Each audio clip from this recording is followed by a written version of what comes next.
Welcome back to Old School Sports and our OOTP 23 playthrough of the Kansas City Royals. We are in the late stages of the winter, preparing for spring training to begin in a couple of weeks. It's been a very quiet off season for the Royals. Only significant free agent signing we made was potential closer Justin Brule, solid left-handed arm who we signed to a 1-year, $4 million deal. We did not have a ton of money when free agency started, but we recently traded away longtime pitcher Ricky Vanasco, who's coming off of an injury. We had to include a pretty good outfield prospect with him, but that did free up $11 million each of the next 2 years, and then we had a team option for him in 2026 for $16 million. So the good news is that we have opened up a fair amount of potential money for extensions going forward. And we do have a lot of money for free agents right now. The issue is that as we look for a starting pitcher, there's not a lot of starting pitchers out there, and that's our biggest need at this point. We've made offers in the past to Contreras. He's broken off negotiations with us since we've been so insulting to him, at least in his mind. So it's possible that he'll revisit things with us down the line. But I think that right now we need to kind of approach the trade market if we're going to find a starter. The other thing that I am going to trade, since we did open up a bunch of change, not trade. The other thing I am going to change, since we did open up a bunch of money by trading Vanasco, is to increase our scouting and development budgets to the highest levels that they've ever been through this playthrough.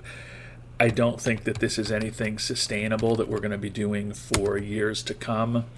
But since we don't really have the money available, or we don't really have the free agents available to spend a lot of money on, I'm going to put the money into the scouting budget and development budget for this upcoming season and hopefully keep working on the farm system.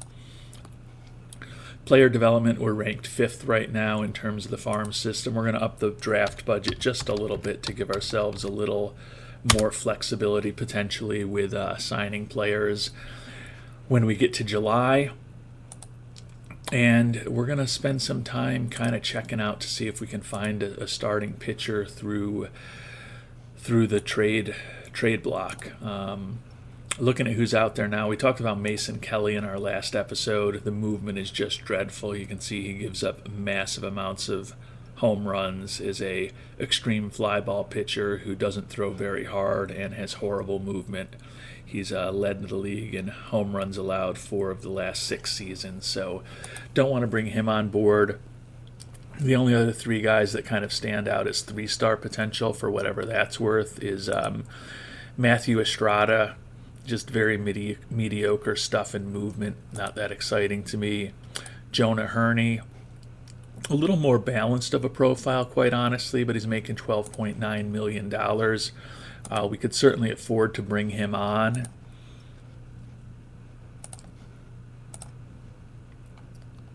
There's a fair amount of options, but they're looking for pretty high-quality players for him straight up.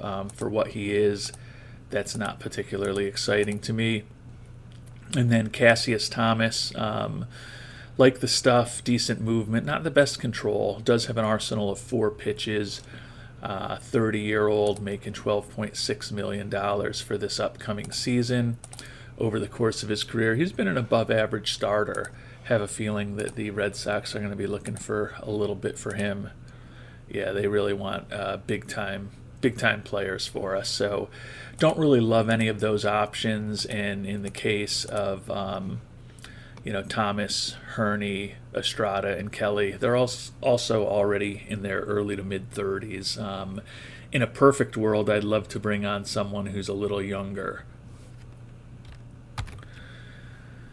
So then the next option is to kind of do the search that we played around a little bit with in our last episode, looking for someone with pretty good stamina and plus stuff, movement and control. So just very well balanced pitchers. You can see we've got Borgman and Lagerwell on our team right now. Rosny Contreras, who we already talked about, is out there. And then there's a mix of very highly paid established veterans and also some very young players with a lot of potential. Alex Rojas from the Toronto Blue Jays, 14-10 last year, had a brutal 5.06 ERA at the major league level. But you look at that stuff, movement and control, and he's got two excellent pitches, a solid slider. His changeup is still developing. He's durable. He could be a really interesting pitcher. The issue is we don't have anyone who even makes the deal work. And if we added in Maxime Cruz, who's the number 3 prospect in baseball, then we have to add in Jorge Morales, who's the number 33 prospect in baseball. So basically would have to give up the 2 top prospects in our system for Rojas. He is 24 years old, and he's only been up for 2 seasons at this point, 1 year, 139 days. So he's going to be arbitration eligible starting next year. He's expected to make $4 million. He's a real good pitching prospect. I don't know if he's worth the top 2 prospects out of our system. Morales, who's the number 33 prospect in baseball, looks like he could be a really big bat for us someday, although he did struggle when we moved him up to A-ball last year as a 18-year-old, but that's a big step for a 18-year-old. And then Maxime De La Cruz, number 3 prospect in all of baseball, looks like he also could be a exceptional hitter. Hit 332 in rookie ball and then 370 in a limited sample size when we moved him up to Class A last year as a 19-year-old. So we know we can get Rojas, but the price is, I don't know if I'd call it exorbitant, but it's definitely expensive. And another one of the younger pitchers that is out there is Eddie Chavira. Not as good a profile. You can see his stuff, movement, and control all a little bit above average. Solid fastball, above average changeup and forkball, and a knuckle curve. Durable, which you love to see with a young pitcher. He's been up for about 3 seasons now. Led the NL in games started last year, but has put up a 3.93, 5.28, and 4.42 ERA. So over the course of his career, he's been a slightly below average pitcher, but he's young. Still could get better. Even for him, though, if we offer Maxime De La Cruz, the number 3 prospect in baseball, that alone doesn't get it done, and they're looking for another pretty significant player or prospect from us. They are willing to consider Maxime De La Cruz straight up for Chavira. When I look at Chavira, I kind of see a number 3 starter. Like the fact that he's durable. We've got a very high scouting accuracy on him. He doesn't have a huge ceiling, but I think his floor is pretty high. I think his ceiling is a 3rd starter, and his floor is a really good 5th starter, even if he's not as good as we think he is. But you look at the OSA ratings and our head scouts ratings, and they're pretty consistent. I think he could be a pretty solid pitcher. And right now we've got Ben Borgman and Caleb Lagerwell in the 1 and 2 spots, and then we've got Gordon Graceffo, Tyler Bosma, Mackenzie Gore, Bryce Hubbard, Jaden Woods, guys like that kind of for our 4 and 5 slots. And right now one of those guys obviously would also be our 3 starter.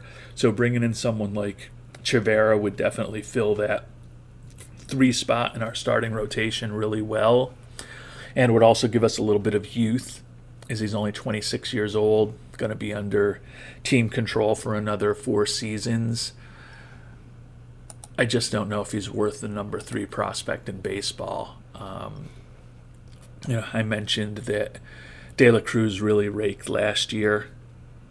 332 in rookie ball, 370 in A-ball. Has a great personality. I think his contact is really off the charts. We play with the 20 to 80 scale, but I think that based on that 370 average he put up in A-ball, his contact may be even better than 80. Looks like he's going to have solid gap power and solid home run power. Best case is a little below average in terms of eye and avoiding Ks. So he's not a perfect prospect. He's still listed as a second baseman, which is probably second or first are the only places you'd want to play him in the infield, but he's not going to be great at either. And even looking at the outfield, he's a acceptable corner outfielder. So he plays at the major league level. He's only going to be able to play positions that are, premium offensive positions, because you're probably going to have him as a first baseman or a corner outfielder.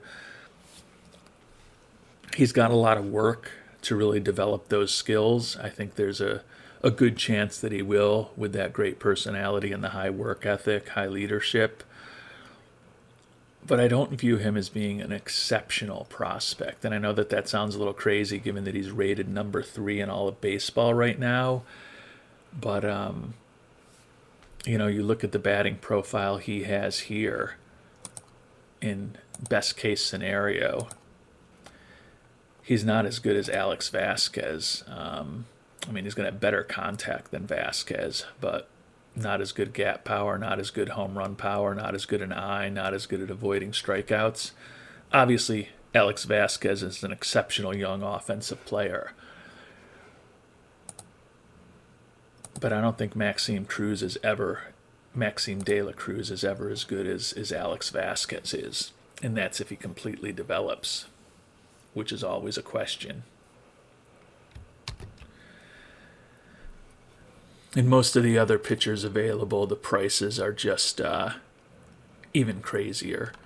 Would love to obviously have just about any of these guys in our pitching staff, but you look at Jose Lara from the Tigers, like his profile even a little more than Chivera, although he's fragile in terms of his injury proneness, which isn't optimal. But when you try to make a trade for him, it's never mind. Add in Maxime de la Cruz, and they won't even bother discussing it, and we'd have to give a Vasquez, a Lagerwelder, or a Fonseca, or an Alvarado with Maxime de la Cruz to get him on board. So I'm kind of torn with what to do. One last thing I am going to check, if I'm considering potentially giving up Maxime de la Cruz, because I do think Jorge Morales has a bit more balanced of a profile, like the fact that he's going to have a little better eye and a little better avoiding strikeouts if he completely develops. And he's still obviously a corner outfielder or a first baseman. I guess you could play him at third if you had to. You wouldn't feel great about it. But if I'm considering trading Maxime de la Cruz, I think I want to kind of see what, if anything, I can get for him other than the guys that I've already looked at. So if we look for a starting pitcher straight up for Maxime de la Cruz, there's a lot of options out there to go through. You can see just based on stars, no one that jumps off the page completely that people would want to give for him. Jose Briones, closer from Colorado. Actually looks like he could be a starter. He's got enough stamina. He's got 3 pitches. His ratings would be a little lower. Don't love the personality with the low work ethic, but he's not a horrible prospect. Jose Arias from the Astros, another guy that we could pick up for Maxime de la Cruz. Pretty similar to Chivera, I'd say. Not quite as balanced. Could potentially have better control, like the fact that he's got 4 solid pitches. He was brutal when he first came up last year with a 5.72 ERA in 74 innings. But you look, this was a guy who was picked in 2032. Pitched once in rookie ball. They moved him right up to AAA last year and then to the majors. So he has been rushed to the majors by the Astros, where he went 1-8. He's a decent prospect. Juan Eads, he's probably truly more of a reliever. That changeup as a third pitch doesn't excite me much. He's also fragile. Mason Kelly, we've talked about. Ivan Ramirez, if we just want to go for prospects, the number 93 prospect in baseball.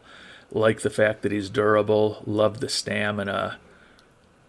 Going to have fantastic stuff, really good control. Movement will be adequate at best. Issue with him is that changeup's got to develop. You feel pretty good that he's made progress with his fastball and his slider.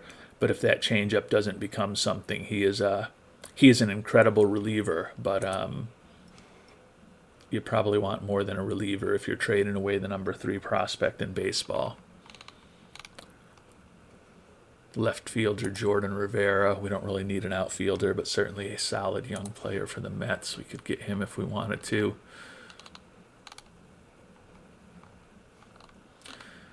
So there are definitely some prospects out there. Sergio Masui. Love the personality.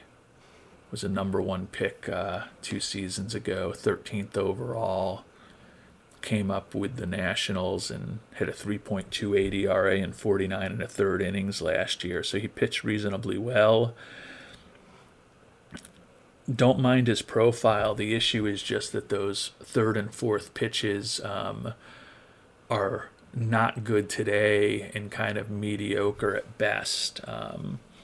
Hopefully with the work ethic that he has, he'll get there with those pitches, particularly with good coaching, which we do have at the major league level.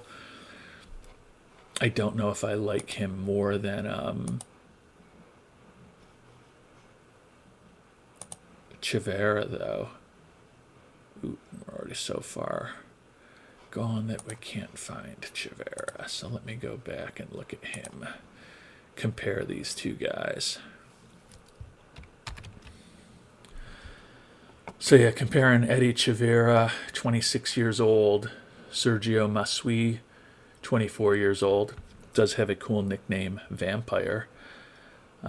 Stuff, movement, and control, I guess you kind of favor Chivera a little bit. The potential probably favors Masui a little bit.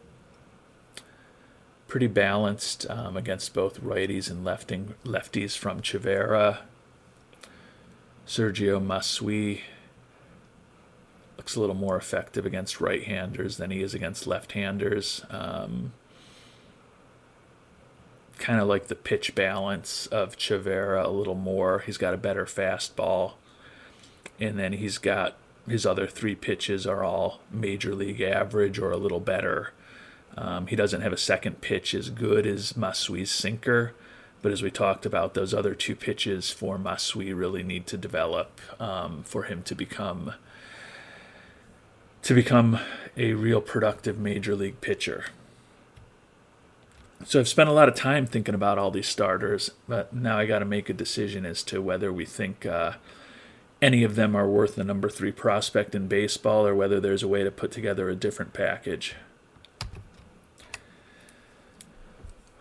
And I'm thinking about offering Maxime De La Cruz, the number 3 prospect in baseball with a great personality,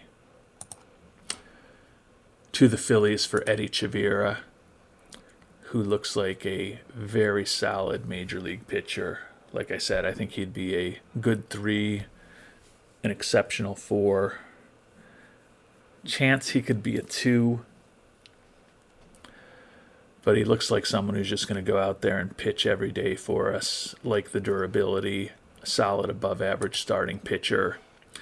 And he's 6, 7, 8 years younger than most of the guys in our rotation now. And we need to kind of start figuring out how to pivot not just our everyday players to younger players, which we started doing last season, but also our pitching staff. And I think Chivera could be a big part of that. Now, there's no guarantee that they're going to do this. I don't think they will, because you look at the players that we'd have to add in to get this done, and it's pretty high-quality players. So I don't think we'll get a deal done here, but at least want to submit the offer to them and see what they think about it.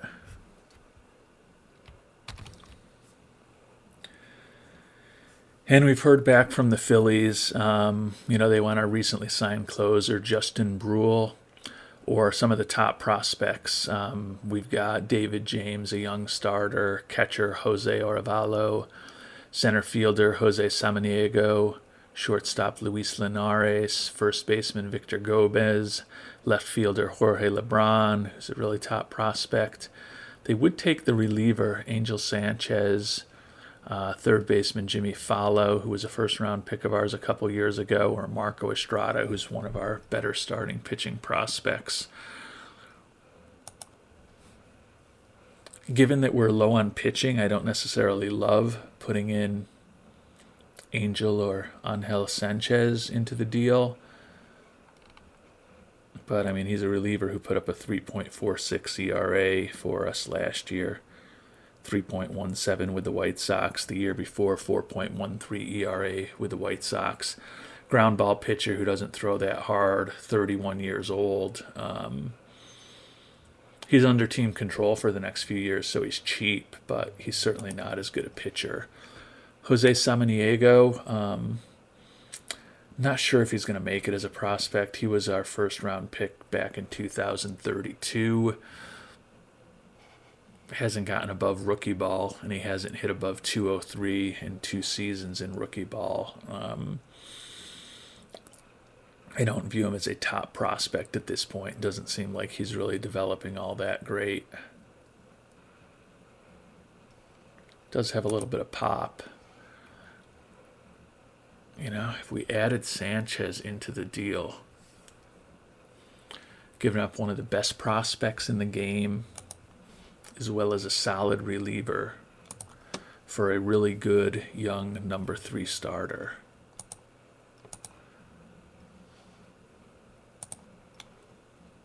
It doesn't sound horrible. I'd obviously prefer to give less rather than more. Now he says he's not sure what to do about the offer when we potentially make it to him. But we've got to start getting this pitching staff younger and better. And I think Chavira helps on both of those fronts. And although Maxime De La Cruz is a very good prospect at first base and left field, when I look at the rest of the top prospects that we have, we're pretty loaded at this point. We've done a pretty good job scouting and developing players. Jorge Morales is also a corner outfielder, the number 33 prospect in the game. Victor Avellar is going to be on the major league team this season. He looks like he can play corner outfield. Bobby Cintrone can play anywhere in the outfield. Also looks like a potentially solid hitter, number 75 prospect in baseball. Jorge Lebron, second-round draft pick from a few years ago. He's durable. Looks like he could be a plus hitter, another corner outfielder. Maybe none of those guys are quite as good as Maxime De La Cruz, but we've got talent that can play those corner outfield positions coming up. And I honestly think that Maxime De La Cruz either ends up at first base or corner outfield when all is said and done.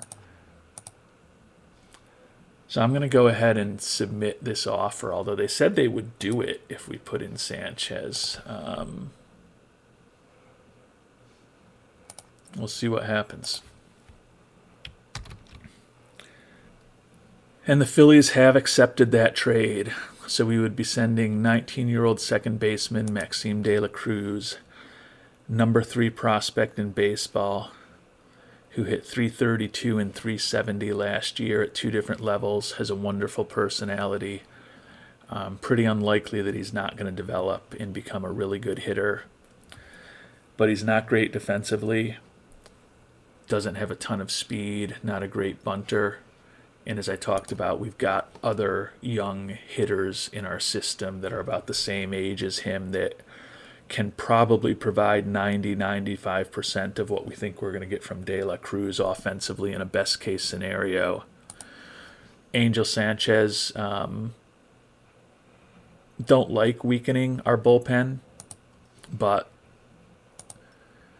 for the chance to get a 26-year-old under team control for another 4 seasons, who's a solid major league starter, who's durable as far as his injury proneness, this fixes a lot of the issues on our team from having lost Vanasco to injury and Zach Jacobs to free agency. It really helps fix our rotation. And this is the last year where we're guaranteed to have Dylan Cruz and Bobby Witt Jr., because Cruz is a free agent after this year, and Bobby Witt Jr. can opt out. So we're going for it this season. although we're trying to kind of do I don't want to call it an on-the-fly rebuild. I'd call it an on-the-fly retooling of the team and getting younger. But we're still trying to win it all this year while we got Witt and Dylan Cruz, because those are, along with Alex Vasquez, two of our three best offensive players. And I think in terms of winning this year, Maxime De La Cruz isn't going to have any impact. Eddie Chavera is a big upgrade from Angel Sanchez in terms of quality and in terms of the amount of innings he's going to pitch as a starter as opposed to a reliever. He's also younger, under team control. We are going to pull the trigger on that trade.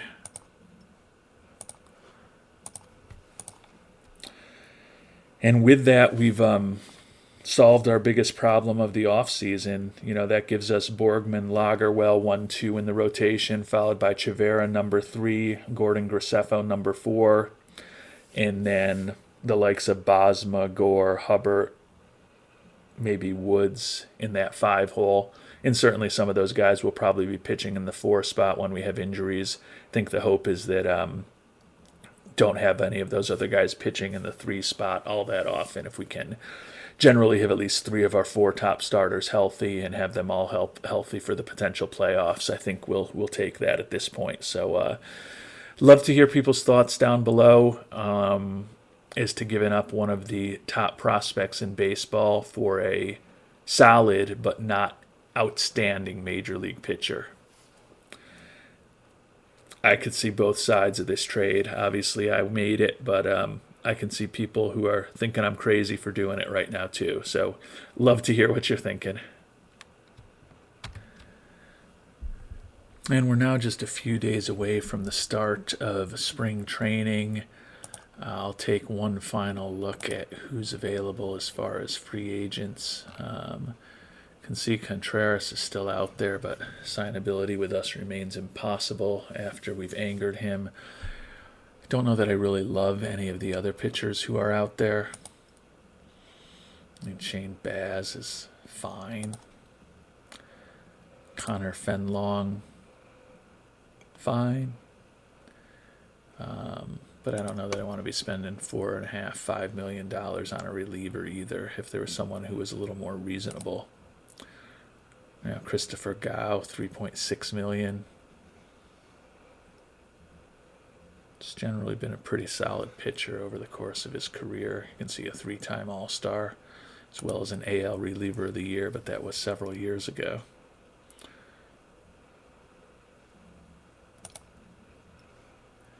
It's not really just anything very exciting in the pitchers. And looking at the batters, don't really need a catcher, don't really need an infielder, we don't really need much of anything. I'm pretty happy if we're healthy with the 13 players we've got. Our old buddy Tim Anderson is still a free agent. Old buddy Zach DeCenzo is a free agent. Still kind of has that all home runs and lots of strikeouts profile. And I'm sure those of you with an eagle eye also saw that our old buddy Peyton Williams is also a free agent, looking for $7.2 million. And he's still able to hit some home runs also. Let's see what his career looks like.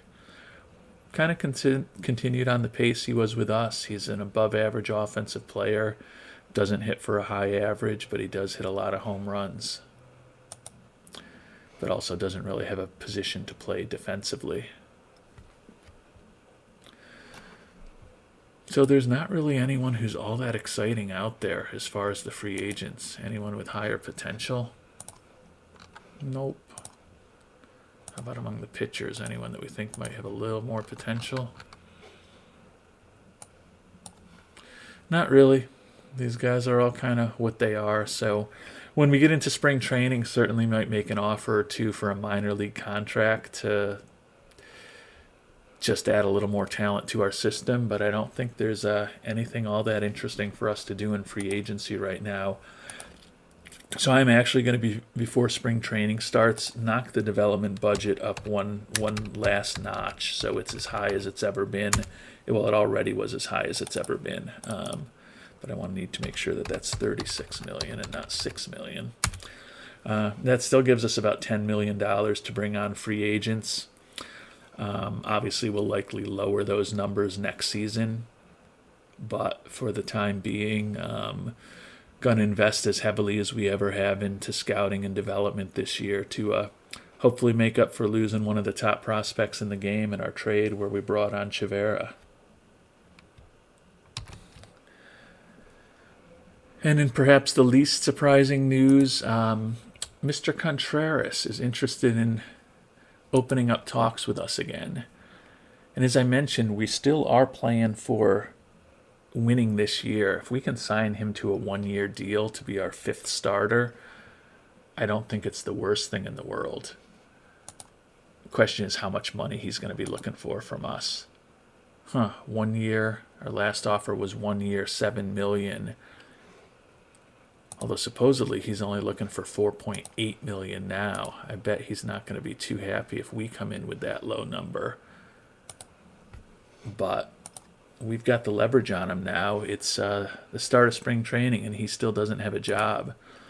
So we're certainly not going to offer him what we offered him before. We'll offer him $5 million, which is allegedly a little more than he's looking for. And we'll keep the bonuses for Cy Young Award.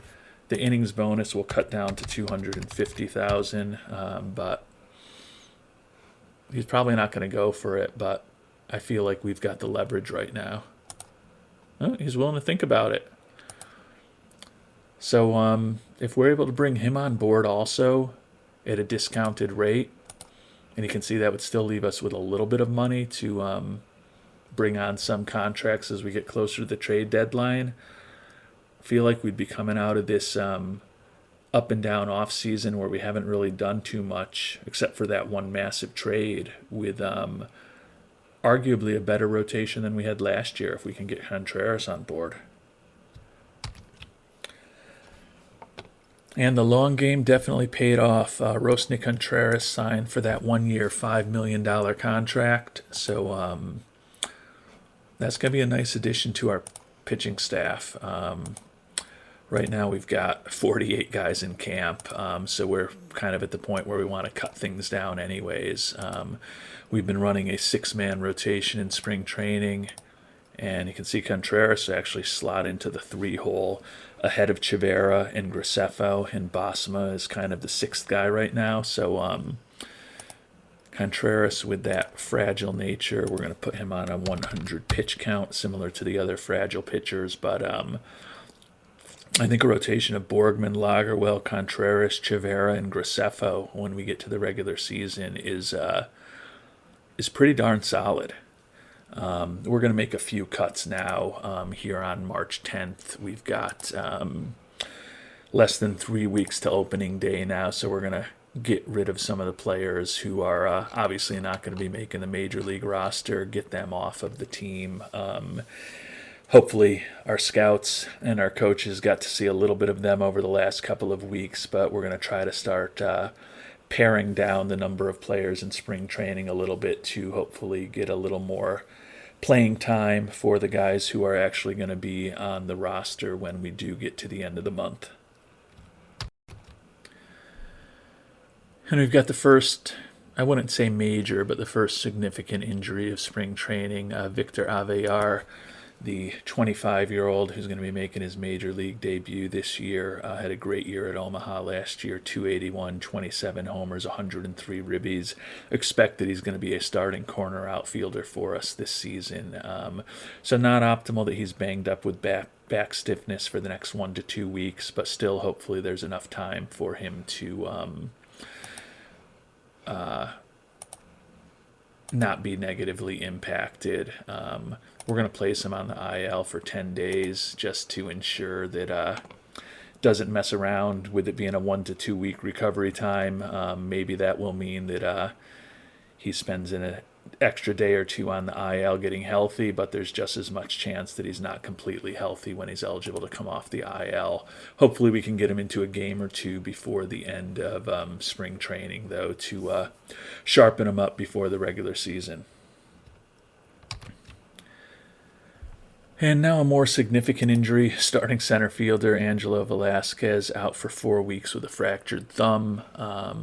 So that's definitely not optimal. I think with the fact that we do have people like Orlando Soto in camp, we do have potential center fielders, Alex Rojas, Willie Flores, and then obviously some of the really, well, not obviously, but some of the really good young infielders like Willie Flores and Tony Fonseca could also certainly play center field if need be. So not going to be the end of the world, but obviously would have preferred that we'd be heading into the regular season as fully ready to go as fully ready to go as possible in terms of our health, and that's not going to be the case with Velasquez definitely on the IL. But if that's the most significant injury we suffer in spring training, I'll view it as a win. But that being said, we've still got close to 2 weeks of spring training left to go.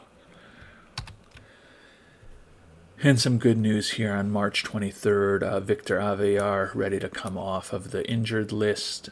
You can see here that we still have 4 games left in spring training, so hopefully can get a little action for the young outfielder before we break camp and head north to Kansas City.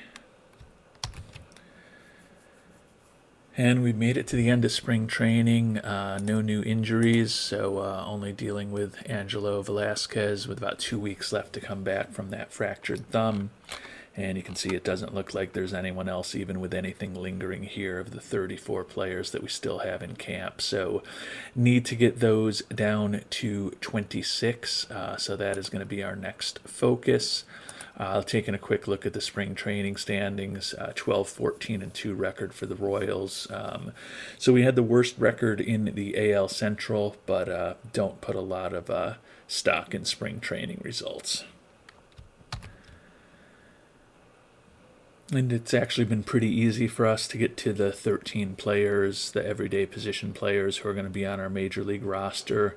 Really the only change from what we've had planned, quite honestly, since last fall, is that with Angelo Velasquez, the center fielder, on the injured list, Billy Dominguez is going to make the team. Utility infielder. Now you ask, why would you bring up a utility infielder when your starting center fielder is down?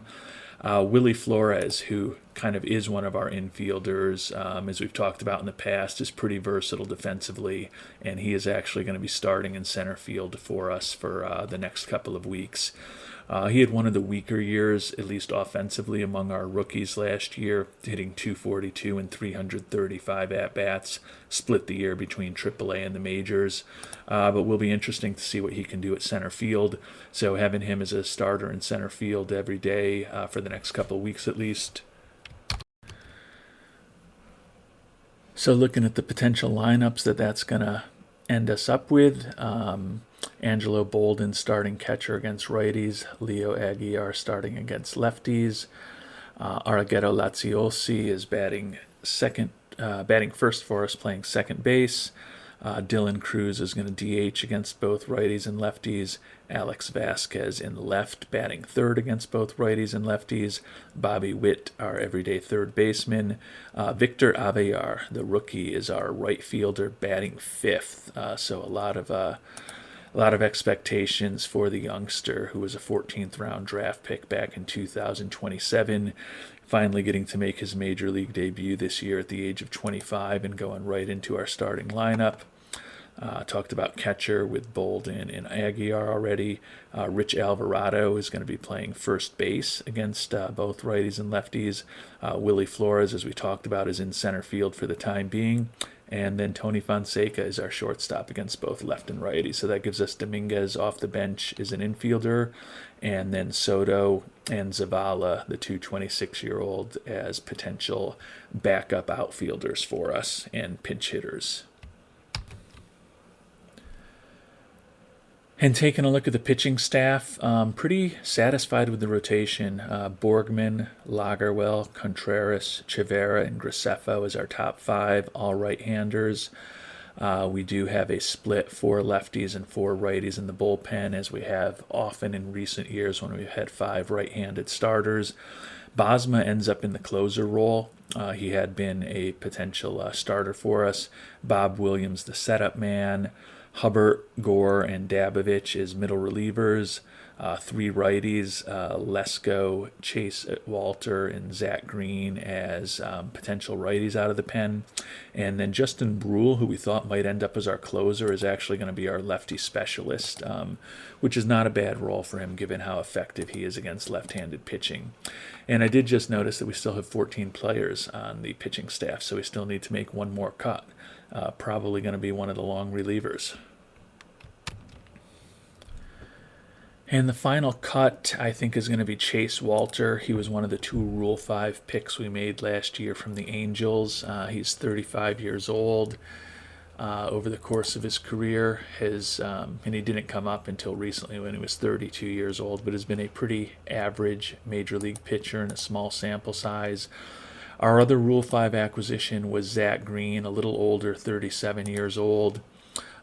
Also average-ish over the course of his career, but has produced a little bit better in the larger sample size that he has. He's actually been an all-star once.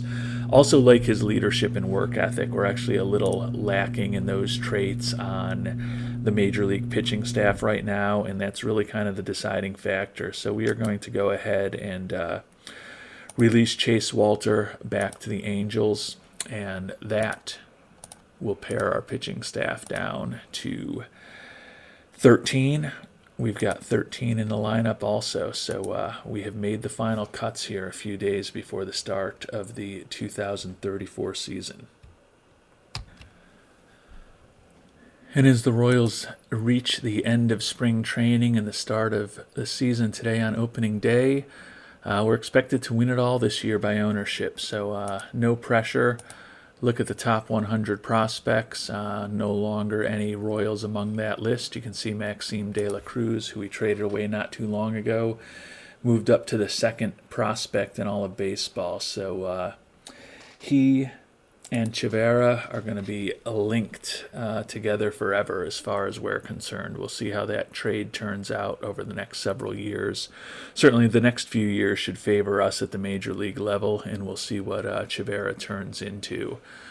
Taking a look at the Royals prospects, the loss of Maxime De La Cruz had a big hit on us. We ranked 21st overall after being top 5 system when we had Maxime De La Cruz, and we were even better than that for large swaths of the past couple seasons. So hopefully the big investments that we are making right now into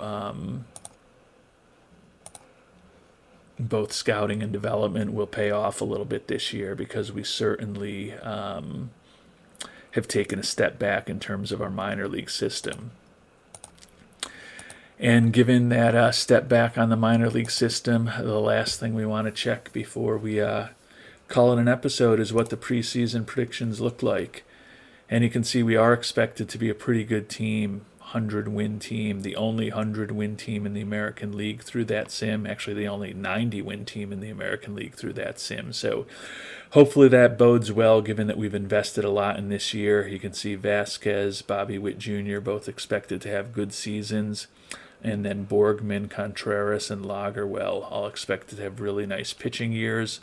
The 100 wins for the Royals in this preseason sim are the most in baseball. So we're expected to have a good year, and at least by that one simulation, we could have it. You can see we've got a lot of money for taking on some contracts now at this point. We'll see what happens over the course of the season, but we should be able to add some talent if we need. But as I mentioned earlier, we're pretty much running with who we want to. Angelo Velasquez, starting center fielder, is the only guy that we're missing, and he's only gone for about another week. I definitely could see us being in a position where we might want to bolster the bullpen over the course of the season. Fortunately, those are probably the least expensive players out there to potentially trade for. So if we do have to improve the bullpen over the course of the next several months, should be many opportunities out there on the market for us to choose from. But we will focus on all of that in our next episode. Until then, thanks so much for watching, and hope you have a great day.